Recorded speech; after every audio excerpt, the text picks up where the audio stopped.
मेरे ख्याल में ये बड़ा इंपॉर्टेंट पॉइंट है। आपने अभी शुरू पे इस पे हाईलाइट किया था कि फाइनेंस बिल आएगा तो उसके अंदर चीज़ें खुल के सामने आएंगी, लेकिन जब आप बजट स्पीच करते हैं तो सोचते हैं कि फाइनेंस मिनिस्टर वहाँ रेवेन्यू मेयर्स अपने अनाउंस करेगा तो पता चलेगा कि 4 अरब इधर से आएगा, 10 इधर से आएगा, ये मेरा फिजिकल डेफिसिट अभी खड़ा है, ये 4 माह बाद इन इकदाम से आएगा। वो ऐसी चीज़ें आज नहीं थी, ये मुनासिब नहीं होता। फाइनेंस बिल आपका आ रहा है तो उसमें एक बात बता दूं, फिजिकल डेफिसिट में बहुत कमी आएगी। देखें, इन्होंने अपने खर्चे कम किए, इसमें कोई शक नहीं है।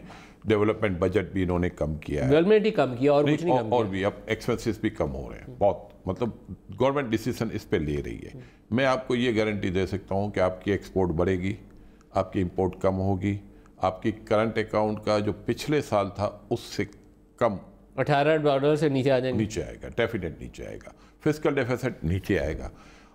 लेकिन जो आपका रेवेन्यू टारगेट है, मैं उसके बावजूद कह रहा हूँ कि वो कम होगा, क्योंकि जाहिर बात है डिसीजन बड़े टफ लिए। लोकल इंडस्ट्री को सपोर्ट कर रहे हैं, लोकल इंडस्ट्री से टैक्स बहुत ज़्यादा एक्स्ट्रा मिल जाए, लेकिन मुझे उसकी उम्मीद कम है। मैं सिर्फ आपको ये कह सकूँगा, कलेक्शन, टैक्स कलेक्शन कम होगा, ग्रोथ नीचे आएगी।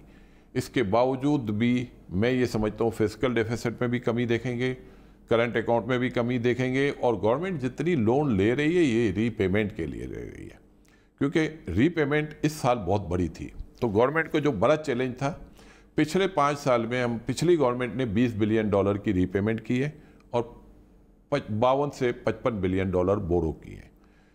ये लोग जितना बोरो कर रहे हैं ये सिर्फ रीपेमेंट के लिए कर रहे हैं। मेरा अपना ये ख्याल है कि नंबर्स हमारे अच्छे होंगे और ये नंबर आने के बाद हमारी रेटिंग बेहतर होगी, इससे ख़राब नहीं होगी। आपको ये नहीं लगता कि इन्होंने अपने आप को एक वो विशियस साइकिल में फंसा लिया? 10% पे पॉलिसी रेट ले गए, वो एक्सचेंज रेट इतना गिरा लिया, इंटरेस्ट पेमेंट की कॉस्ट एकदम से बैलून कर गई है। वो मैं समझता हूँ कि उन्होंने IMF से जब बात की होगी ना शुरू में, तो उन्होंने मुंह खोला होगा, क्योंकि 2 आपको पैकेज दे चुके हैं, तीसरे में उन्होंने आपको छोड़ना नहीं था। फिर आपको इंटरनेशनल पॉलिसी जो आपके खिलाफ चल रही थी, माहौल आपके खिलाफ था, वो दिन आपके खिलाफ थे। आज वो दिन आपके फेवर में। आज आप अमेरिकन बयान उठाओ, वो आपके अगेंस्ट नहीं है। आज आप आपके अफगानिस्तान की देखो बातचीत, वो आपके अगेंस्ट नहीं है। तो